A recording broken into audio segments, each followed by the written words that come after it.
Welcome back to the U.S. Navy History Podcast. I am Dale, and I'm joined by Christoph. Hey, buddy. Well, hello, Dale, and hello, everybody out there. Nice to be here. Picture this.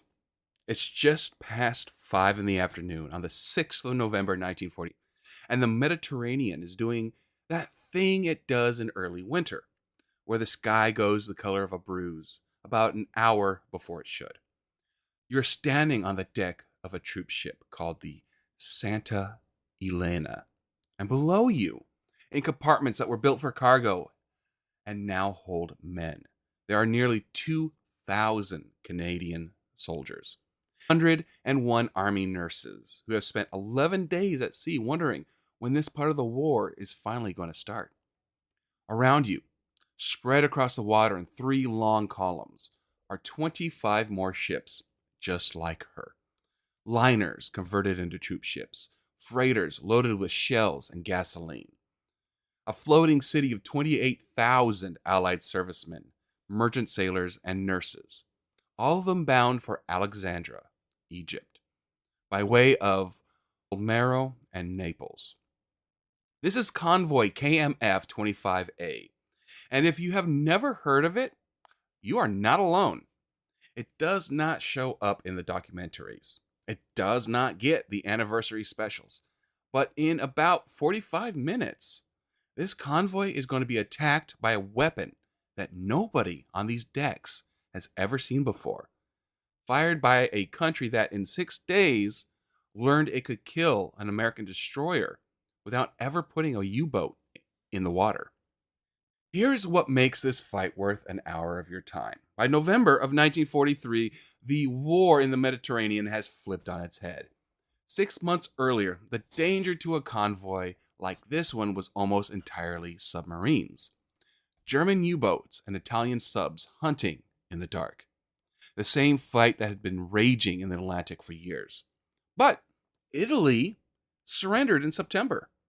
The Italian Navy submarine force, what was left of it, mostly went over to the Allies or scuttled itself in port. The U-boat threat in the Mediterranean basin, while not gone, was thinning out fast. So Germany did what Germany always did when one tool stopped working. It reached for another one. And the tool it reached for in the autumn of 1943 was air power, of a kind nobody on either side had used in anger before. The convoy you're picturing, KMF 25 Alpha, sailed from Liverpool on the 27th of October under Royal Navy administrative control, but with an American naval escort commander, Captain Charles C. Hartman, flying his flag in the destroyer USS Mervyn. That command arrangement, American officers running a British-originated convoy, was itself unusual. And you'll want to remember it because by the end of this episode, it's going to draw some pointed criticism from a flag officer who is not in a forgiving mood. Hartman's screen, what the Navy calls the warship's riding shotgun around the merchant columns, included the British light cruiser HMS Colombo, 7 American destroyers, 2 American Hunt-class destroyers, and 2 Greek destroyers. That is 15 warships protecting 26 merchantmen. On paper, that sounds like more than enough. It was not enough. And the reason it was not enough is the same reason a lot of World War II convoys got hurt. Air cover that worked beautifully right up until the sun started going down.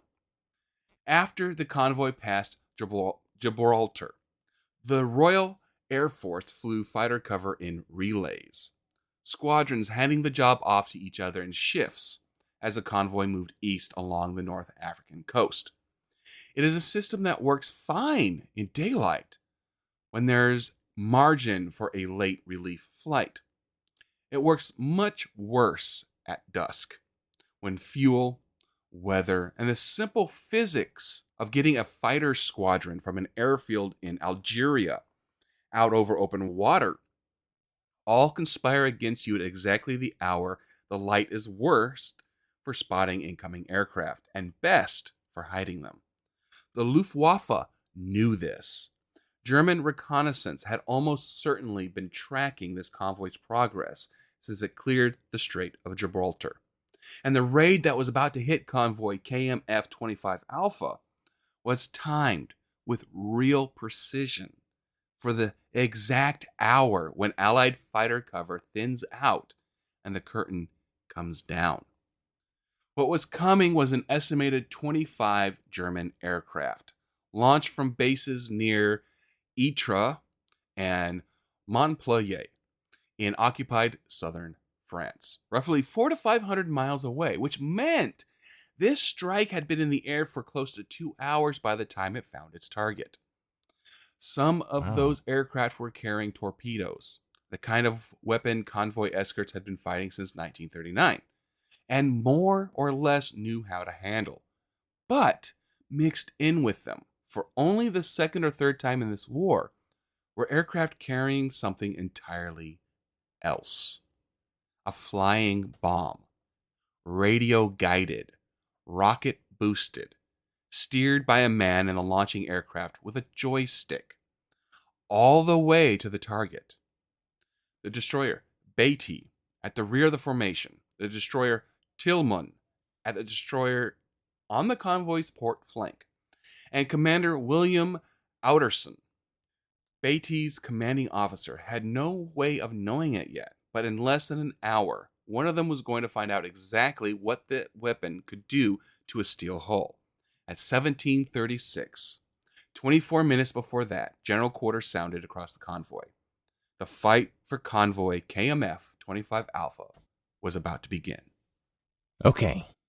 So I love the opening because I was like, okay, this is something I've never heard about. And then you mentioned a weapon that was uncommon. I'm like, okay, now my interest is even higher.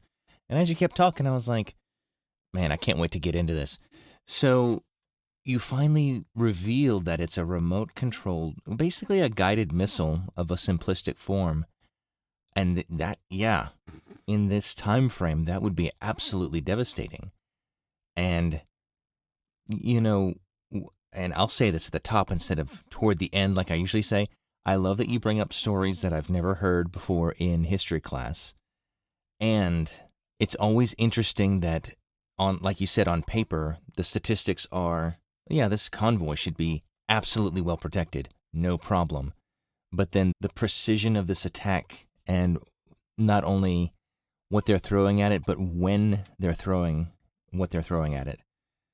That's so critical. And it'll be interesting to see how this unfolds just from a strategic standpoint. This sounds pretty brilliant and takes a lot of careful planning.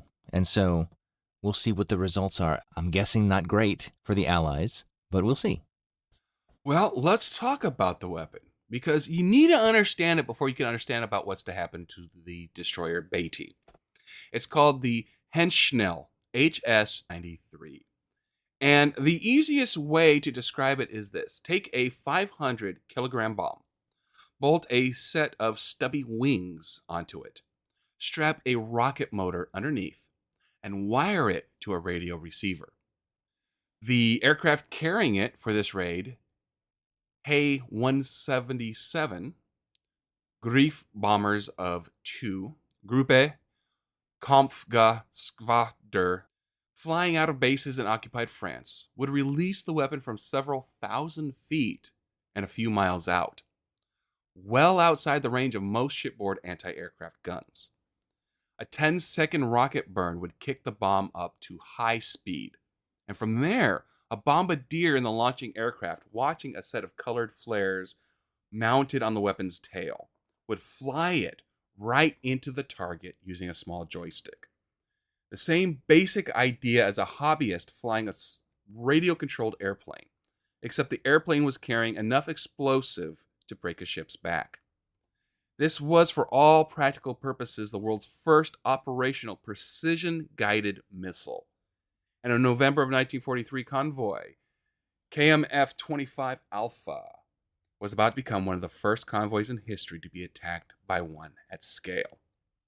It was not entirely new. The HS-293 and a sister weapon, the armor-piercing Fritz X, had already announced themselves to the Allies that summer. On the 27th of August, 1943, an HS-293 sank the British sloop HMS Egret off the coast of Spain, killing 197 men. The first warship in history sunk by a guided missile. Weeks later, at Salerno, Fritz X bombs put the Italian battleship Roma on the bottom and badly damaged the American cruiser USS Sullivan and the British battleship HMS Warspite. By the time KMF 25 Alpha sailed, Allied intelligence knew this weapon existed. What the convoy's escort commander, Captain Charles C. Hartman, and the men under him did not have was a reliable way to stop it. Early American radio jamming sets existed only in prototype form, installed on a small handful of destroyer escorts elsewhere in the Mediterranean, and none of them were riding with this convoy. Against the HS-93 on the evening of November 6th, convoy KMF-25 Alpha had exactly one defense: guns, smoke, and ship handling. Hartman's escort screen was organized in a standard pattern for the period. Picket destroyers running ahead and to the flanks on radar watch, with the bulk of the screen circling the merchant columns. USS Lob ran 5 nautical miles ahead of the convoy as the forward radar picket. USS Mervyn, Hartman's flagship, led the close escort on a circular course around the 3 merchant columns. USS Beatty and USS Tillman held the rear and port quarters of the formation, roughly 2,000 yards back from Mervyn. It is worth sitting with that geometry for a second because it matters later. Beatty was stationed at the back of the convoy, the position from which a German aircraft sneaking in low and using the convoy's own smoke as cover would have the most room to set up an unseen torpedo run. The other German formation in the air that evening, Heinkel 111 torpedo bombers of Gruppe 2, or Gruppe 26, and Junkers 80 of the same Gruppe, were flying a tactic that this unit had practiced since 1941, the Nachgriff, a pincer attack, where a full squadron of torpedo planes would swarm a target simultaneously from multiple directions, so that no matter which way the target ship turned to dodge one torpedo, it ran into the path of another. Group 26 had been doing this in the Mediterranean longer than almost any unit in the Luftwaffe. They were not amateurs. They were, by November of 1943, one of the most experienced anti-shipping air units left in the German order of battle, flying alongside a brand new weapon system that the Allies barely understood and could not yet counter. At 1736, the convoy went to action stations. Soldiers and nurses below decks were ordered to stay there and not come up, no matter what they heard. Destroyers began laying smoke, thick, white and grain curtains, pumped from generators at the stern, meant to blind both bomb aimers and torpedo pilots, trying to get a fix on individual ships inside the columns. At 1800, lookouts aboard Tillman picked up a contact to the northwest at 8,000 yards, then visually confirmed aircraft and opened fire at a range too far to hit anything, but close enough to tell every other ship in the convoy that the threat was no longer theoretical. Within minutes, more contacts began appearing on radar screens across the formation, several of them transmitting Allied identification signals that nobody could quite trust. The convoy commander suspected correctly that German aircraft were using captured or jammed identification equipment to buy themselves a few extra seconds of doubt before anyone opened fire. Those few seconds were about to matter enormously. Convoy KMF-25 Alpha was no longer steaming through the Mediterranean. It was under attack. So there's a lot of stuff going on here that I find fascinating. So that pincer attack is so clever. And then you're having to do that while flying more than 2 hours out to your proposed destination. So not only were they tracking this convoy, which I guess something that big probably wouldn't be that difficult to track, especially when you have so much occupied territory and radar. So getting there with the right equipment at the right time in the right place so that they're kind of boxed in, and then communicating with a false identifier, which I hadn't realized they were doing at this point. I know that's something that I think of from a modern aircraft or modern vehicle standpoint, just to, I guess, reduce friendly fire. But this is the first time I've heard of its use. From a modern communication standpoint, I suppose we would have false flags and whatnot before this. Yeah, this is about to go down in a very spectacular way, and seconds matter. You were right about that. I think in an attack like this, when the weapons can be so destructive and devastating, the ability to defend against it requires evasion or some kind of counter. All the time that you can get matters, and they're doing everything they can to subdue that, to counter that, so they can get as far toward their target as possible before unleashing hell. And, okay, yeah, you gotta keep going, because I gotta find out what happens. The destroyer, USS Tillman, stationed at the convoy's port flank, was about to have the strangest 20 minutes of her war. And she was going to survive every bit of it through nothing more than good gunnery and a captain who refused to fly straight. As the German formation closed, the Luftwaffe's bombers concentrated heavily on Tillman, not Beatty, not yet. And what followed was close to a live fire demonstration of just how new and how strange this kind of warfare was for everyone involved.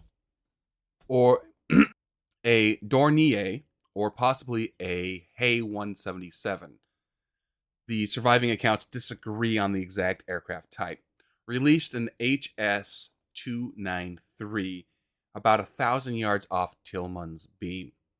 You have to understand what that looked like from the deck. The rocket motor on the back of the bomb burned with a distinctive orange-red glow, bright enough to track visually even at dusk, which meant that for the first time in naval history, a warship's gun crews could actually watch an incoming weapon correct its own course towards them in real time. Tillman's automatic weapons opened up on the bomb itself, not the aircraft that dropped it, and barrage aimed at a moving target the size of a small aircraft, closing at well over 300 miles per hour.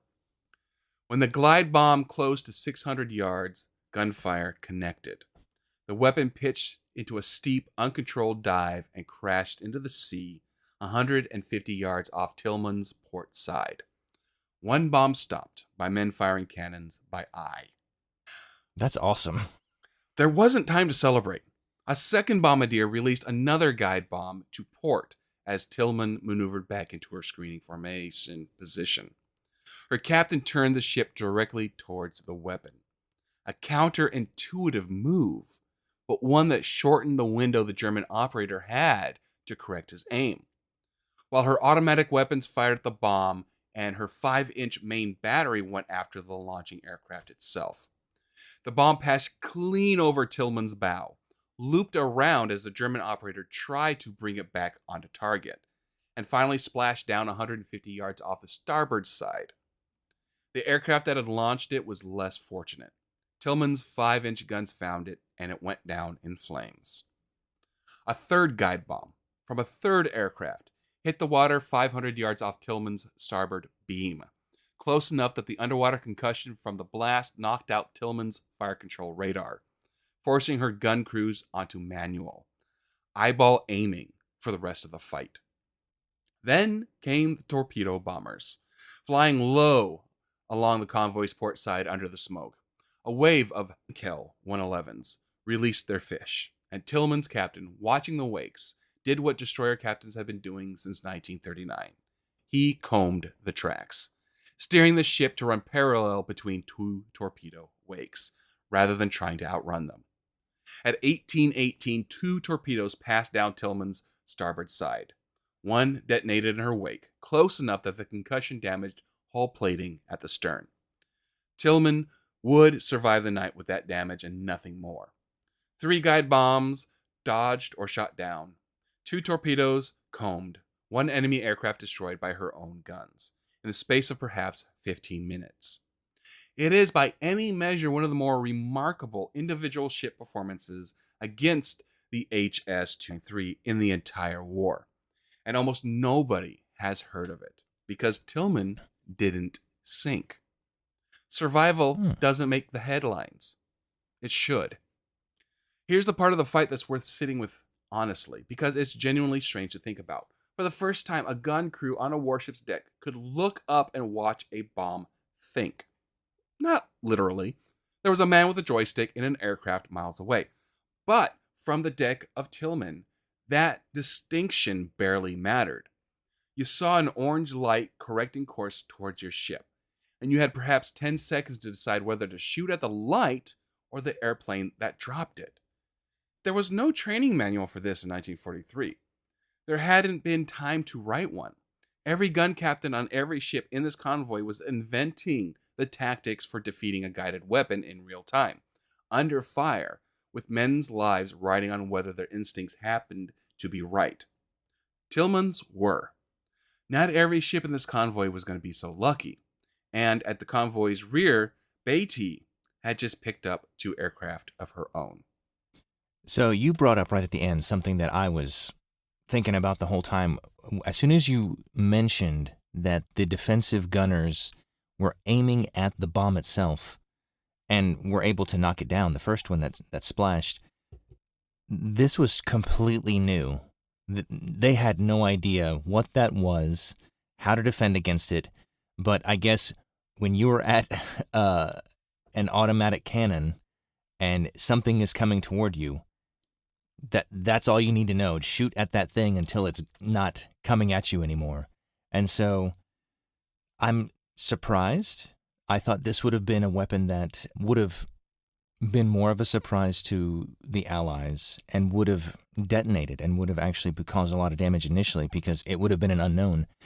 But I underestimated the adaptability of the Allied Navy, just saying, okay, we're in a dangerous place. It is a dangerous time, dusk, and there's something new coming at us right now. Shoot at it. Instead of communicating with some superior officer, hey, this is coming, what should we do? None of that happened. It was general quarters because we are under attack, or we need to be ready, and now there is a threat coming at us, so okay, I'm going to shoot at it. The way this unfolded is not the way I thought it was going to unfold. I thought it was going to be very devastating, but you're right. The reason I have not heard about this is because none of the ships sank. At least up until this point of the story, we haven't finished it. We've only talked about one boat so far. Okay, yes.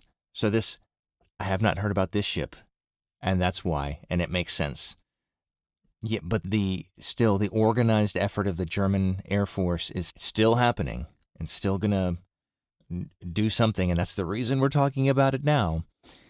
This is such a pivotal time. I guess World War II had so many different advances throughout the course of just a very finite time.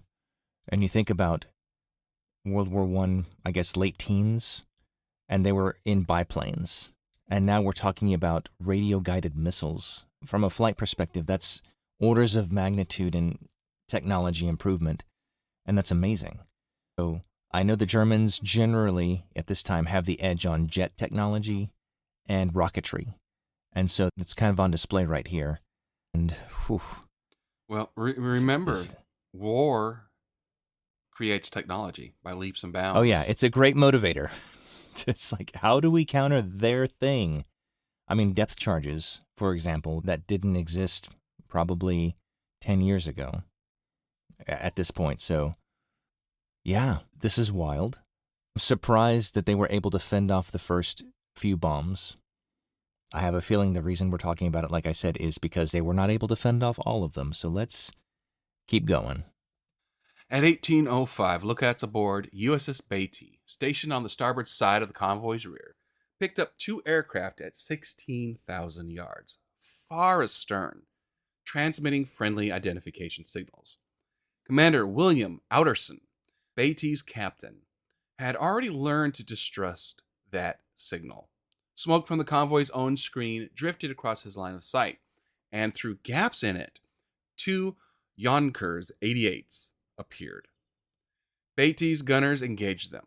The aircraft sheared off under fire and seemed, for a moment, to be withdrawing. 30 seconds later, one of them put a torpedo into Beatty's after engine room. Mm. I want to walk you through what that actually does to a destroyer, because torpedoed is a word people use casually. And what happened to the ship's hull deserves better than casual. A Glaves-class destroyer like Beatty is built around 348 feet of welded steel, displacing a little over 2,000 tons. Her hull strength concentrated through a keel and a structural framework numbered in sequence from bow to stern. Frame 1 near the bow, climbing aft. The torpedo struck near frame 1 to 4, roughly 2/3 of the way back, right where the after engine room sat below the waterline. The explosion didn't just put a hole in the side of the ship, it broke her back. Picture holding a breadstick and snapping it. That's structurally close to what happens when a torpedo's blast overwhelms a steel hull's keel strength amidships or aft. The vessel's structural backbone fails, and the two halves of the ship begin trying to fold towards each other at the breakpoint, even before any water gets involved. The immediate damage was brutal and specific. The blast jammed gun mounts 51 and 54, so they could no longer train side to side. It hurled a depth charge K-gun and an entire depth charge rack over the side. One sailor at that station, radioman 3rd Class Samuel Poland, went into the water with them, blown clean off the ship. The explosion bent the starboard propeller shaft, flooding the after engine room completely, cut electrical power to the entire vessel, and flooded one of her ammunition magazines, putting Beatty into a 12-degree list to port. A muster taken minutes later found 11 men missing, 1 officer and 6 men wounded, and 1 sailor fatally burned by escaping steam at the battle searchlight platform. Yeah. Within the space of about 90 seconds, Beatty had gone from a fighting warship to a half-powered, listing wreck, with a structural fracture running through her at frame 124. And she was still 10 minutes into a fight that had only just started.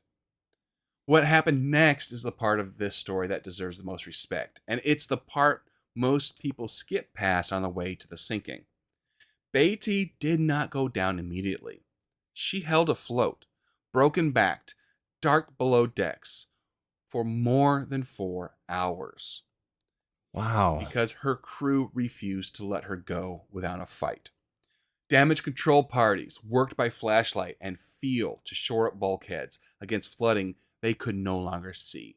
With the electrical pumps dead, men formed bucket brigades. Sailors literally bailing seawater out of compartments by hand, passing buckets in a chain against a flood rate that bucket brigades cannot, in any real sense, win. They knew that. They did it anyway, because the alternative was to do nothing while the ship that was their only way home settled lower in the black water. At the same time, every man not actively fighting the flooding was put to work throwing things over the side. Ready ammunition, the searchlight, the smoke generator, anything topside that weighed the ship down by even a few pounds. Because in a fight against gravity and an open hull, a few pounds is sometimes the difference between 4 more hours and 4 fewer minutes. In the chaos and the dark, one work party made an honest mistake that cost them dearly later. They jettisoned the tow cable along with everything else. The very cable that another ship would need within the hour to try to take Beatty in tow and save her. Nobody made that decision out of carelessness. They made it because at that moment, every second spent sorting useful gear from useless gear was a second not kept keeping the ship afloat. And a hull with a broken back, full of dead compartments, and no power doesn't wait politely while you double-check your inventory. Beatty's crew bought her 4 hours through sheer stubbornness. Whether 4 hours would be enough was a question nobody on board could answer yet. That is amazing. So when you said that the back of the Beatty was broken, I was like, oh, well, it's clearly, and as you were describing, it was beginning to fold in on itself. I was like, well, that's the end of this ship. It's going to sink in no time. I guess normally, if left unattended, yes, that would probably happen. Even though in previous episodes we've discussed how difficult it was to completely sink American ships. Like, it took a while. This is an American ship, right? Or is it a British ship? This is an American. Okay. But the fact that you said it lasted 4 hours is amazing, but then you explained why, and it's because men worked hard to keep it afloat as long as they could. And I imagine this battle did not last 4 hours. So, however long this battle lasted, probably very brief. I'm guessing maybe 20 minutes, maybe around there sometime, but we can get into that. After it was said and done, they were still working to keep this thing afloat as long as they could. And that's impressive. Wow. I'm just trying to imagine a bucket brigade in the dark, or trying to resolve compromised hull structure with flashlight. Just, that doesn't sound fun. It does sound exciting to a degree, but not the kind of excitement, like not roller coaster excitement, you know what I mean? This is really I'm sure this is typical for all navies. The dedication and discipline that is demonstrated is incredible. But I think since we talk about the U.S. Navy in a predominant fashion, I'm still surprised at how dedicated and disciplined they are, even when their ship is effectively going down. That's encouraging, and it shouldn't be surprising at this point. It still is. I'm just very impressed. Fighting a casualty is not exciting. It is stressful. It is adrenaline full. Well, that's what I mean. Like, your body is excited. You're in a state of, like, yeah, your adrenaline's pumping, fight or flight. I'm not saying it's in any way positive. This is not fun. This is not enjoyable, and not something you wish to repeat probably in your entire life, but it's happening. That's why I wouldn't use the word exciting. Okay, that's my bad. I will use a different word. Harrowing. It sounds harrowing. Better. Okay, thank you for that reality check. While Beatty fought to stay afloat at the rear of the formation, 3 German torpedo bombers had slipped through the fighter's screen and the escort line on the convoy's other flank, and they found the troop ship S. Santa Alea. Santa Alea was a 9,135-ton former liner, requisitioned by the War Shipping Administration and put to work as a troop transport. On this voyage, she was carrying 1,848 Canadian soldiers and 101 United States Army nurses, women who had volunteered for overseas service and who were, at that exact moment, doing what every sailor and soldier on every ship in this convoy had been ordered to do: staying below deck, in the dark, listening to gunfire they couldn't see, waiting to find out whether their ship was the one that got hit. Santa Alea took 2 hits. The damage didn't sink her outright. She stayed afloat long enough to be taken under tow toward the harbor at Philippeville. But the strikes killed 4 of her crew and trapped a number of soldiers in compartments below deck, cut off from the ladders and hatches that they normally would have gotten them topside. This is where the U.S. Navy's Armed Guard Detachment aboard Santa Alea earned a sentence in the history books that almost nobody reads. These were Navy gunners assigned to merchant ships specifically to man their defensive weapons. And in the minutes after the hits landed, several of them left their guns, went below into a damaged, possibly flooding, certainly dark compartment structure, and physically freed trapped men who could not get themselves out. They did this while German aircraft were still in the sky and the ship herself was still taking on water. There is no campaign medal that fully captures what that decision cost in nerve. Nearby, 2 Dutch-flagged troop ships absorbed hits of their own. The Marnix van Saint Aldegonde, a 19,355-ton liner carrying nearly 3,000 troops, took Ooh. torpedo damage severe enough to threaten the ship structurally, and yet, remarkably, suffered no fatalities at all among the thousands aboard. The smaller Dutch steamer, Royce, was also hit, losing 1 man, but stayed seaworthy enough to reach port under her own power. Read those 2 outcomes side by side, and you start to understand how much of this fight came down to where exactly a torpedo or glide bomb happened to strike. The difference between catastrophic loss of life and a ship limping home with 1 name added to a casualty list was often a matter of feet, not strategy. Meanwhile, the troop ship USAT Monterey, under the command of Captain Eilis R. Johansson, had her own brush with the raid. A torpedo bomber lined up an attack on Monterey, and her own gunners, merchant mariners, and Navy armed guards standing their stations on a ship that was technically unarmored cargo with extra guns bolted on, shot the aircraft down before it could release its torpedo. The stricken plane, already losing altitude, clipped Monterey's radio gear as it went down, tearing equipment off the superstructure on its way into the sea. Johansson would later receive the Merchant Marine Distinguished Service Medal for his ship's conduct that evening, a recognition that says something important about this war.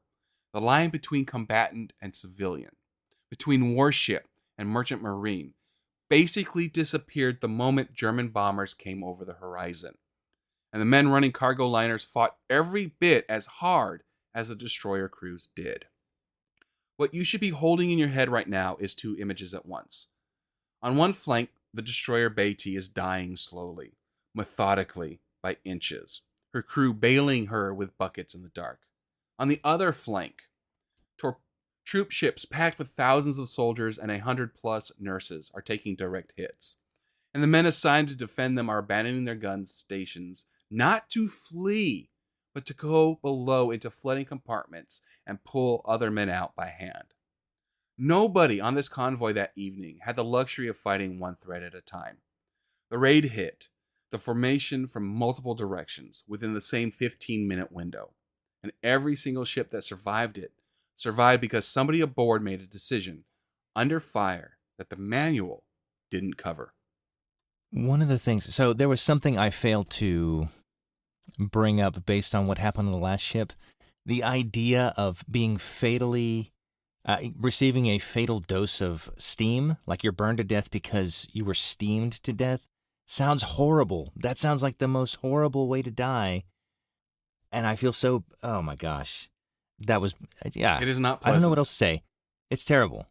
I've burned myself with steam, radiator related, and I can't imagine sustaining that long enough until I'm dead. Yikes. Okay. Well, a pinhole steam leak could cut you in half. No kidding. Mm-hmm. Yeah, I guess all these this is before the nuclear age, so it's all diesel driven, all steam, It's coal driven. Steam driven. But steam on a nuclear boat or on a coal boat, yeah, I guess it it's would the be same. the exact same thing. Same technology. You're just boiling water. Golly. Anyway, I don't know why I'm belaboring that. That's terrible. Moving on. One of the things you mentioned that really struck me was how the sailors dropped what they were doing and went into emergency mode to try to salvage what was a sinking ship while the battle is going on, while bombs are still dropping, while there's explosions, maybe close, maybe distant, but danger is around you, and you have to be supremely focused on blocking that out, because it's like, look, if we don't do this, we're literally sunk. And if something else happens, well, then it happens, but we need to focus on what's right in front of us, and they did. And that, again, to the non-veteran like myself, that's very impressive. Like, it's hard for me to put myself in that mindset, but I suppose that's why you go through the training that you do. And then that sense of duty is so instilled in what you must do that all other concerns just get put to the side. It's like, look, I don't have time to worry about that. That's out of my control, but this is in my control. So this is what I'm going to do. And that's a good lesson for all of us. It's a good lesson for life. Do what's urgent, what's within your control, and just keep going. So yeah, I'm trying to, in a roundabout way, I'm complimenting you, Dale. Oh, Great job, you. thanks. Go ahead, sorry. Around 2100, 4 hours after the torpedo hit, Beatty began to settle in earnest. The destroyer USS Lob, which had spent the engagement as the convoy's forward radar picket, came alongside to take off crew and rig a tow line, using whatever cable she had. Since Beatty's own cable had already gone over the side in the chaos of damage control, it quickly became clear there was nothing left to save. 40 minutes later, Beatty transferred her wounded across to USS Parker as her list increased towards the point of no return. Her remaining crew began going over the side and into rescue boats, the last of them leaving around 22:30, when the list reached 45 degrees, the angle past which a steel destroyer simply does not come back. Shortly after 2300, with her keel already broken at frame 124, Beatty split into two pieces and went under. She sank at 23:05 on the 6th of November, 1943, having stayed alive against every reasonable expectation for nearly 5 hours after the hit that killed her. Wow. Not every man went into a rescue boat. Radioman Third Class Samuel Poland, the sailor blown overboard by the original torpedo blast, along with the K-gun and depth charge rack he had been standing near, spent that entire night alone in the Mediterranean. No life raft, no boat, just a man in cold water in the dark, while his own ship broke in half and sank without him somewhere nearby. He was not found until the following morning when USS Boyle, one of the destroyers sent out from Algiers too late to join the main fight, located him and pulled him aboard alive. Sit with that for a second. Roughly 12 to 14 hours alone in the Mediterranean in November, and he made it. Man. That is not a footnote. That is one of the more remarkable individual survival stories of the entire Mediterranean campaign, and it's barely been written down anywhere outside a handful of specialist naval histories. The broader rescue effort, meanwhile, was already running at full stretch before Beatty even went under.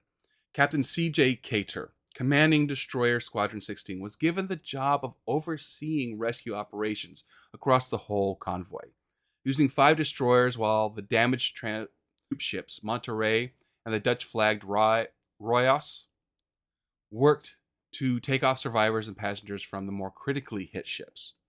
All of it conducted in a heavy swell that made every transfer between vessels a genuine hazard in its own right.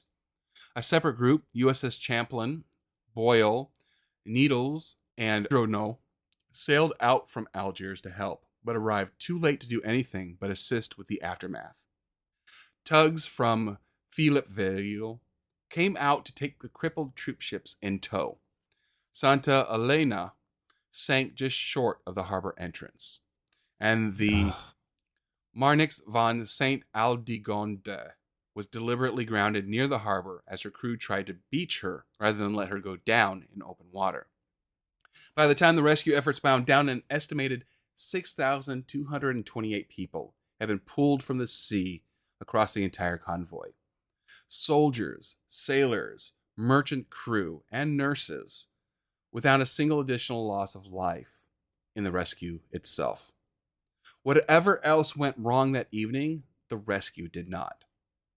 There's one more detail from that night worth carrying with you, because it is the kind of thing that makes a battle from 80 years ago feel suddenly uncomfortably close.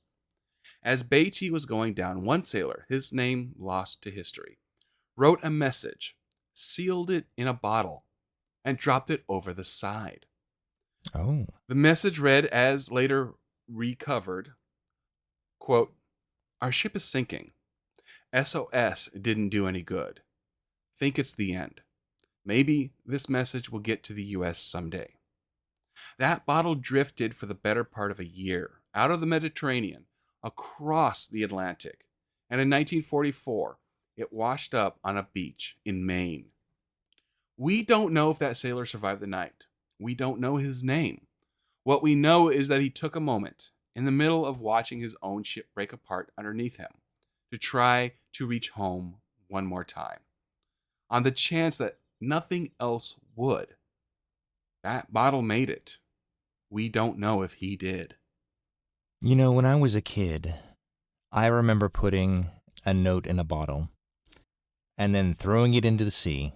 Not the sea, I guess, just however far my little arm could throw it past the beach.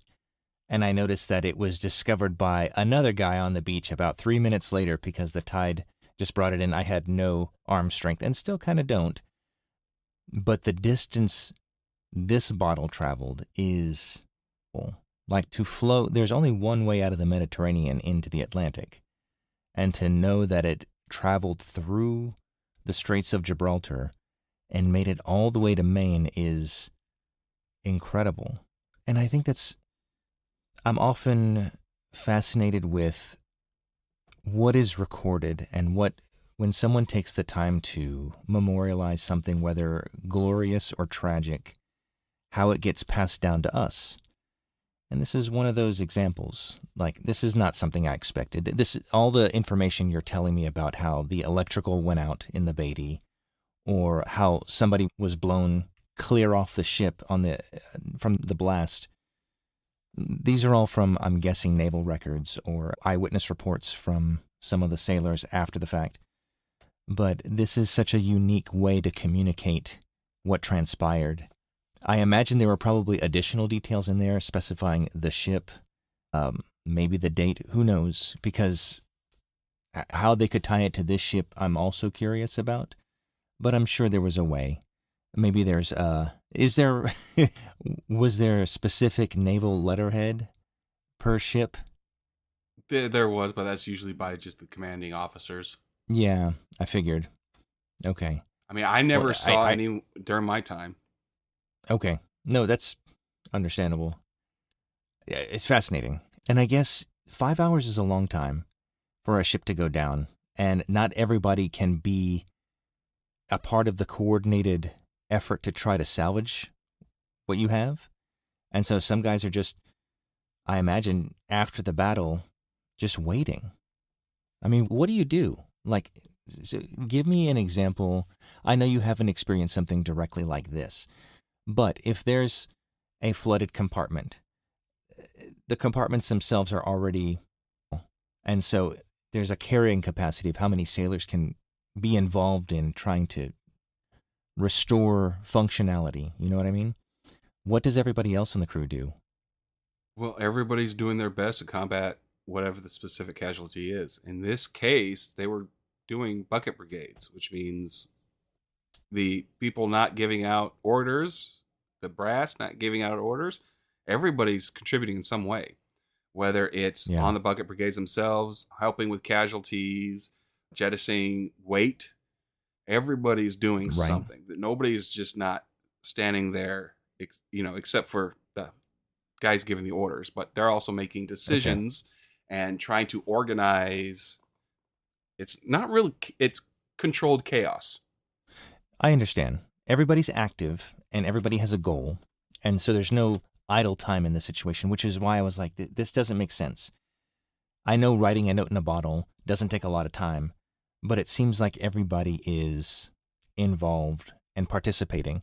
I guess maybe that could have happened once the order was given. It's like, look, we've done all we can do, abandon ship, time to be rescued. Or maybe even after they were rescued from their ship, and they were on the rescue ship, and then that message was communicated. I don't know. I find it interesting. I want to hear more about the battle and the aftermath. One of the few moments of just taking a breath, because you can't go and you're going to have people are going to be rotated out. Yeah, that makes sense.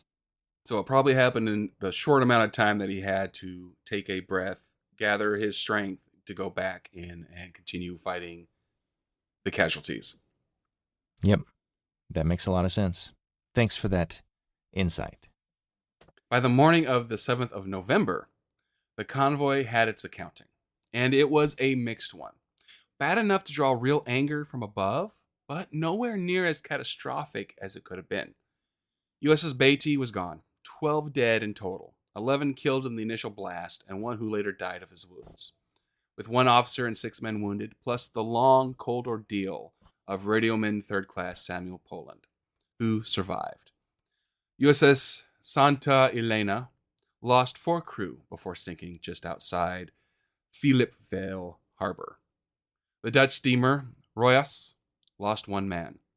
Total Allied dead across the entire action, roughly 17 men, against a convoy carrying 28,000 people.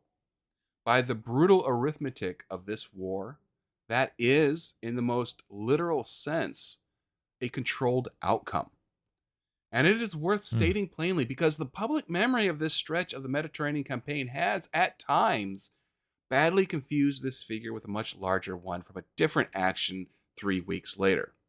We'll get to that. On the German side, the convoy's escorts and the merchant ship's own gunners had drawn blood. 7 aircraft were confirmed shot down. 3 Heikel 111 torpedo bombers and 4 Yonkers 88s, including the aircraft carrying the squadron commander. These were the most experienced torpedo pilots Germany had left in the Mediterranean theater. Men who had been doing this since 1941. And this squadron commander was one of them. HMS Colombo claimed another, and by 1820, less than an hour after the first contact, the raid had broken off, and what remained of the German formation turned for home, flying back towards Ypres and Monoplay, with several empty seats in the formations that would not be filled again. Rear Admiral Carlton F. Bryant, reviewing Captain Hartmann's after-action report from his desk well behind the front, was not in the mood to call this a clean Allied success, and he said so without much diplomatic padding. He criticized the basic command structure of the convoy, a British organized convoy under American Naval Escort Command, which he felt created exactly the kind of seams that this raid had found and exploited. He criticized the convoy's speed, pointing out that KMF 25 Alpha had been held to 12 knots, the pace of its slowest ship, when several vessels in the formation, including were capable of 20 knots or better, speed that properly used buys a convoy time and unpredictably that a plodding uniform pace simply throws away. He argued the convoy should have been split into a fast group and a slow group once it entered the Mediterranean, rather than crawling along together at the pace of the weakest link. And he was blunt about air cover. It should not, in his judgment, have been withdrawn at dusk. Full stop, regardless of how the relay schedule was supposed to work on paper. There is something almost reassuring about a senior officer being this direct in an internal after-action report, written within days of men dying under his own flag's command. Bryant wasn't interested in protecting anyone's reputation, including the convoy commanders. He was interested in making sure the next convoy through this same stretch of water didn't make the same mistakes. That is, in its own quiet way, how navies are supposed to learn. Not through public blame, but through honest, internal, occasionally brutal correction, written down so the next captain doesn't have to relearn the lesson by losing his own ship. Whether the lessons from Cape Brune actually made it down the chain of command in time is a question with a genuinely uncomfortable answer, because in 20 days, the exact same stretch of Algerian coastline, the exact same German command structure, and the exact same weapon were going to come together. And that time, the outcome was not going to be 17 dead. I was surprised to hear such clear and elaborate criticism of what went wrong, but as you followed it up with, well, this is why. Like, we have to be able to learn from mistakes like this. Yeah, that's how you win wars, effectively. You're gonna deficits that you may not have expected. They will be exploited because your enemy is always trying to find ways to undermine you. And then you have to find ways to make that more robust so they can't. And that's just kind of the iterative process that we've seen throughout the campaign. Can you explain to me, though, a fast group and a slow group? Like, how would that have improved things? I didn't quite understand that. Well, there would have been multiple targets instead of one. Okay, And the faster you're going, the harder you are to hit. I see. So, but they theoretically could have hit the slow group, but there wouldn't be as many concentrated targets in that group, correct? There wouldn't have been as many targets, and theoretically, the slow group be getting attacked. The escorts on the fast group could respond. I see. Not Because, yeah, instantly, at the beginning, not instantly, but faster than trying to sortie from a port. no, that makes sense. And you mentioned at the beginning that this was a pincer attack, which means you're surrounded. There's enemies on both sides of you, and it's hard to escape. But if you had two groups, you wouldn't be in that position. Maybe one of the groups would be, but the other would be more free to respond. And so I could see that. Yeah. Also, with the U.S. command of a British convoy, I know there's a lot of coordination, and there historically has been. Why was this an issue here, in your estimation? Honestly, I'm not exactly sure what the issue is with that because, yeah, you're coordinating with your allies. That is what a lot of this coordinating with Right. allies. More than likely, I think it's just prejudice on the side of the admiral. Oh, okay. That's kind of what I figured, but it's like, hey, I need to find somebody to blame. Oh, this is clearly one instance. I mean, I could be Um, wrong, but that is my gut feeling. right. Okay. Well, we'll just put that in the realm of educated speculation. Yes. Yeah, that's kind of hard to, like you said, I know the convoys were an effective tool at trying to withstand submarine attacks, and that had been a constant threat for years up until this point. Given that this was a different style of attack, different vector, with a brand new technology, hard to say that, oh, well, this was a definitive lacking or failure on our part. But it is easy to look back and say, oh, well, these are the things we could have done that would have prevented that. But it's fairly new. Like, this was, I think it was impossible to completely expect this. The only elements that I could think of that would be able to be anticipated would be an air attack of some sort from occupied France, or maybe some parts of occupied North Africa, which I'm not sure if there were too many of those at this point. Yeah. Well, ultimately, though, it is good that they're trying to learn something from this. Here is what they did not know on the morning of November 7th, standing on the deck of Beatty's sister ships and counting their dead. This was not the end of the story. It was the first act. 20 days later, on the night of November 26th, the same German weapon, the Henschel Hess 93 glide bomb, launched from the same general stretch of southern French airfields by the elements of the same Luftwaffe anti-shipping command, would hit a troop convoy in almost exactly the same patch of Mediterranean water off the Algerian coast. And that time, the arithmetic was not going to be 17 dead. The ship was HMT Rona, a converted British transport carrying primarily American troops, over 2,000 men of the 853rd Engineer Aviation Battalion, and other units, bound for the China-Burma Indian Theater by way of the Suez Canal. Convoy KMF-20. A different convoy number, but the same basic transit route as KMF-25 Alpha. Came under attack by the air from roughly 30 German bombers operating out of southern France. One Hess 293 found Rona and struck her engine room.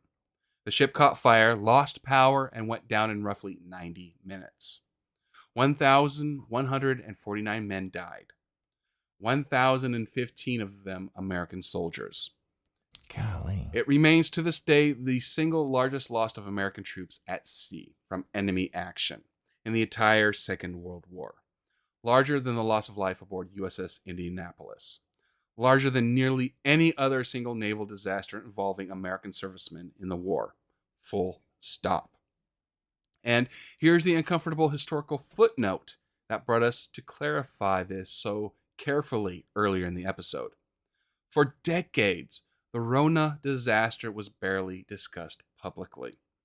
The U.S. government classified information about the sinking and the weapon that caused it during the war itself, citing security concerns about revealing how vulnerable Allied shipping was to guided weapons. And survivors were reportedly discouraged from talking about it for years afterward. Families of the dead in many cases were told only that their sons had died in the Mediterranean, with no further detail, for a war that had plenty of other headlines competing for space. It took until the 1990s and 2000s for survivor associations and historians to push the story into wider public memory. And even now, you will find sources, including, frankly, some of the secondary references used in researching battles, like Cape Bugaroon, that blur the casualty figures from Ronan into the Cape Bugaroon action 3 weeks earlier, simply because they share a weapon, a stretch of coastline, and a rough time frame. They are not the same event. 17 men died at Cape Bugaroon. 1,149 died at Rona. Both deserve to be remembered accurately, on their own terms, and neither story is served by collapsing them into one. What connects them beyond the calendar and the geography is the weapon and the command failure underneath it.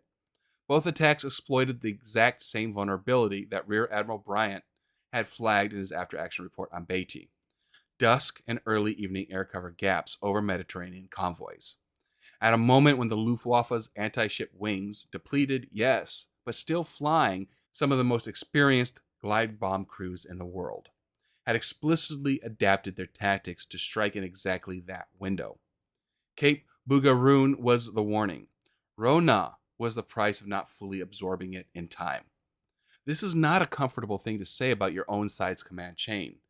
3 weeks and one major disaster apart, but it is the honest read of the record, and it's worth sitting for in a moment before we move on to how the Allies eventually did solve this problem. It's interesting. Well, this whole thing is interesting. You have a good habit of finding elements of history, engagements, conflicts, encounters that, one, I've never heard of, and two, just have some elements that really make it stand out. And finally, demonstrating the human aspect of all of them. So whenever we hear, oh, this ship was listing, oh, the guys were working to keep it afloat, oh, it sunk. These are facts that are very cold and distant. But then when we start talking about what the crew was feeling or how they were engaged or what the sense of loss, when you lose 1,000 guys in an escort mission, that's devastating. And I can see why so much criticism was leveled at these are the things we should have done differently, because I'm sure that admiral was extremely motivated to say, to list the mistakes so that it doesn't happen again, because you cannot sustain those kind of losses continually. I'm sure the Germans at this point were thrilled that they were able to strike such a blow to the Allies. And in this instance, it was very successful. They still had a lot going for them in November 1943.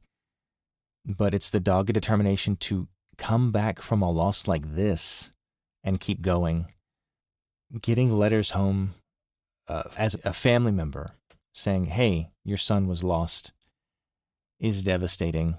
And these guys were doing their very best to protect these vital goods going to a place that needed them so that they could continue the war effort. And that was simply stymied by this attack. And correct me if I'm wrong, there were very few German casualties on this attack, correct? Like there was a plane or two that was shot down, is that right? Right. It wasn't a clean sweep of the aircraft. There was a Right. couple planes that went down, a couple important planes, yes, Right. but it was not high casualty for either side. Okay. Oof. That's, yeah. I'm surprised this isn't talked about more. You know what I mean? I guess there is an element of you don't want to talk about your biggest mistakes. I get that. For example, I know when they were practicing the D-Day landing, they lost several hundred troops because they didn't know what they were doing. They had to practice with these boats that were going to drop troops off on the shore. And to be lost in a training exercise, to lose hundreds of troops, sending letters to family members based on it's heart-wrenching. But that's what war ultimately is. It's a bunch of decisions and conflict that ultimately lead to sorrow. There is the calculus of what are we fighting for, or what are we fighting against? What are we trying to achieve? And is that a price that we're willing to pay? And I can see that it was. And I'm grateful that these sailors did what they could up until the last moments, such that the effort could be pushed forward. Now, here's where I get to talk about something that is squarely in my lane. How do you defeat a radio guided missile in 1943 when the entire concept of a guided anti ship weapon is brand new and nobody on the Allied side has a doctrine for it yet? Because that is exactly the problem Cape Bougainville and Rona put in front of the Allied navies. And the answer they came up with in real time, under fire, is one of the more underrated technical advancements of the naval war. The Hess 293 was guided by radio. The bombardier and the launching aircraft watched the missile's flight path. It had small flares or smoke markers on the tail for visual tracking, and sent steering corrections to it over a radio control link using a joystick, adjusting the bomb's course all the way down to impact. That's a vulnerability. A radio link Mm-hmm. can be jammed. The Allies' first real countermeasure was a system the British and Americans developed called Jostle. And more broadly, a family of radio countermeasure transmitters that flooded the specific frequency bands these German guidance systems used with noise, essentially shouting static over the bombardier's steering commands. So the missile lost its corrections mid-flight and went stupid, meaning it just kept flying wherever heading it had at the moment the link broke, which more often than not missed the ship entirely. By later in 1943 and 1944, Allied ships and shore stations in the Mediterranean were increasingly equipped with these jammers, and German aircrew began reporting with some frustration that their glide bombs were going wild and missing targets they should have hit clean. The other half of the answer was barrage. Anti-aircraft gunnery doctrine shifted hard towards engaging the launching aircraft before release, because once an Hess 293 was in the air and gliding, a small, fast-moving object skimming towards your hull at high speed was a genuinely difficult target for 1943-era anti-aircraft fire control. Far better to put enough 5-inch and 40mm fire into the sky during the approach phase that the Heinkel 177s and the Heinkel 111s carrying these things had to break off their run, jank, or get hit before they ever picked the weapon loose. That's a big part of why you see escort doctrine in late 1943 and 1944 pushing towards earlier engagement ranges and tighter formation anti-aircraft coordination. Not because anybody solved the missile, but because they got better at killing the launching platform before the missile ever became a problem. And then there's a less technical, more human countermeasure that mattered just as much: information discipline going the other way. Once the Allies understood what they were dealing with, the threat assessment got passed rapidly through escort commanders. Convoy routing started accounting for known German glide bomb basing in southern France, and This is the part that connects directly back to Bryant's criticism. Dusk air cover gaps over Mediterranean convoy routes started closing because everybody now understood exactly what was waiting in that gap. It took a dead destroyer and an 1,100 man disaster to fully drive that lesson home. But by the time the Allies hit the south of France in the summer of 1944, German glide bombs were a known, jammed, increasingly contained threat rather than the open question they'd been in November of 1943. That's not a clean victory lap. That's how naval technology actually gets solved. Expensively, slowly, with real names attached to every increment of the learning curve. I'm glad you specified how those missiles were undone. I'm sure, like we've mentioned before in this and previous episodes, whenever a new technology pops up, it initially is going to catch a lot of folks off guard. And this conflict, for example, losing 1,000 guys, that's significant. And so there's going to be a huge motivation to try to discover how one can counter this type of very destructive weapon. And radio itself has been such an interesting tool up until this point. I mean, you have ships communicating with each other, planes communicating to ships. Just it is a necessary component of modern warfare. And so as it's understood better and better, they're able to counter such things. And I think it's interesting because I know that, gosh, what is her name? Hedy Lamarr, the actress, she came up with the frequency hopping technology to counter just this type of defensive mechanism because there were lots of torpedoes that the Allies were shooting that were remotely radio controlled, but they would just get shouted out by a blast of noise, and then the torpedoes would just become dumb.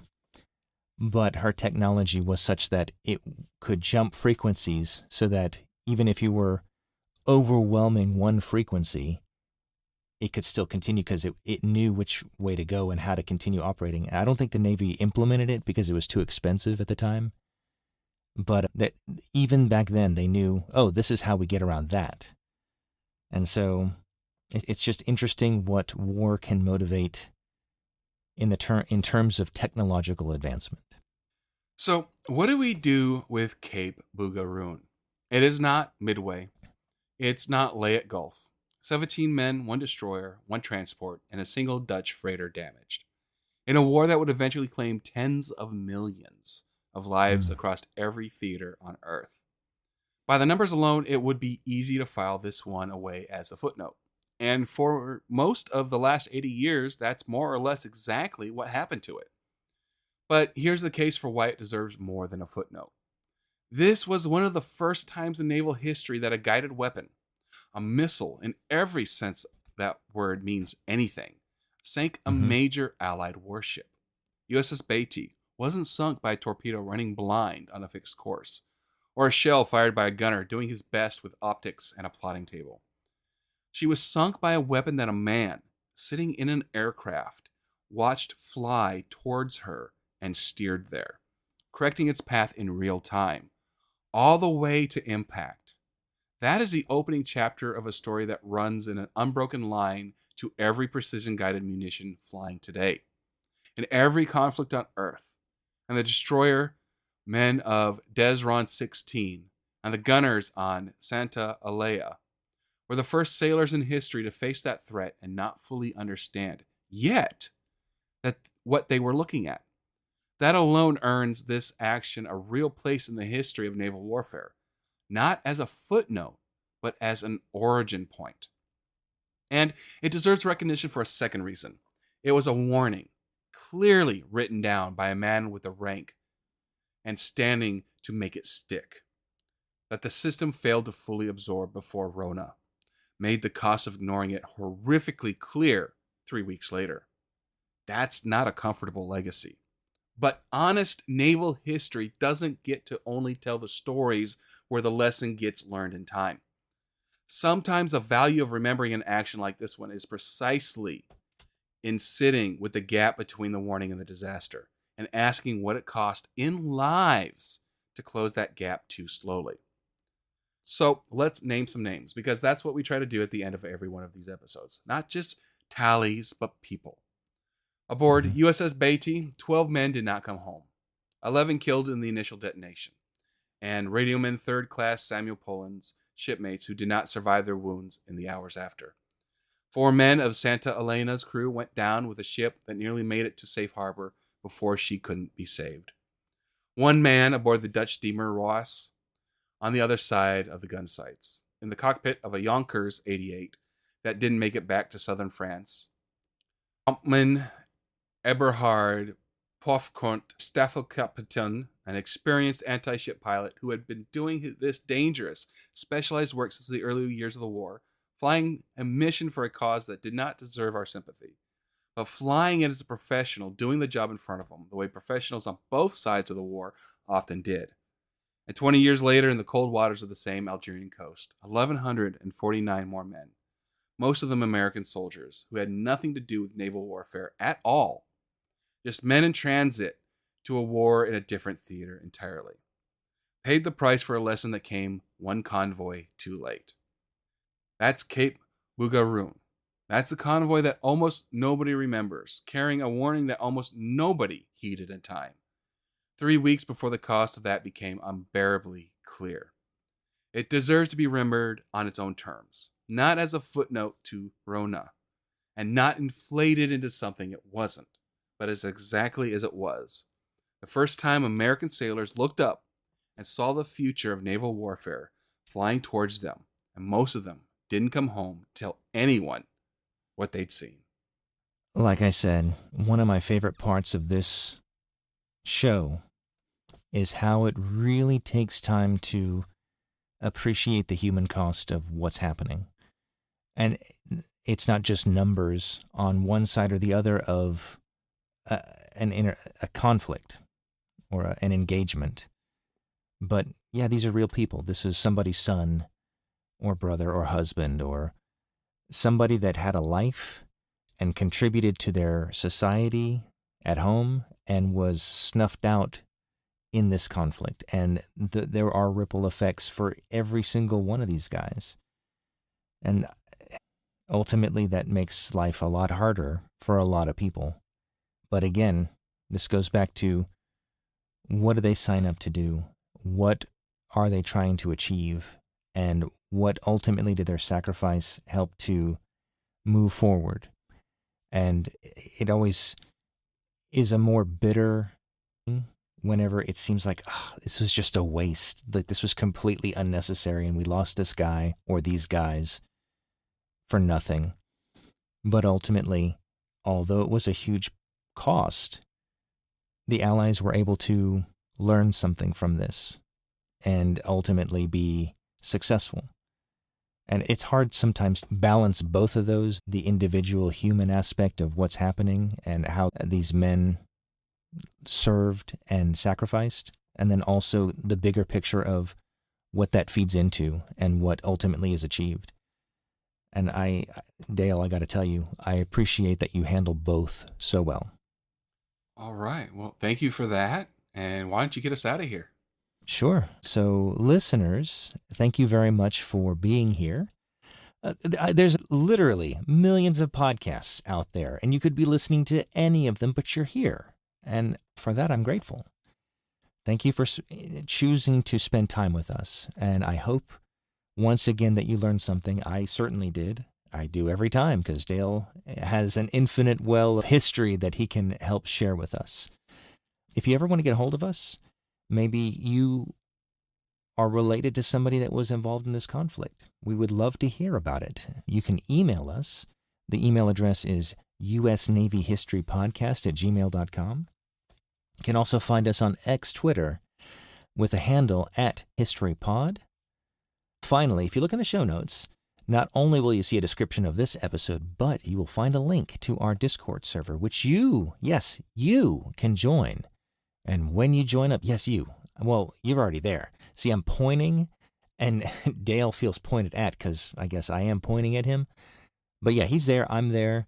You could be there too, and you can talk about what we talked about today or something interesting that you have found in listening to this podcast. Or just, hey, you want to mess around and talk to folks? It's there for that too. Finally, if you can rate and review us, that helps us get the word out. So please do that. Tell a friend, family member, or coworker. So thanks again. Really, your listenership is everything to us. Thank you. And with that, we're going to wish you guys fair winds and following seas. Bye. Bye-bye.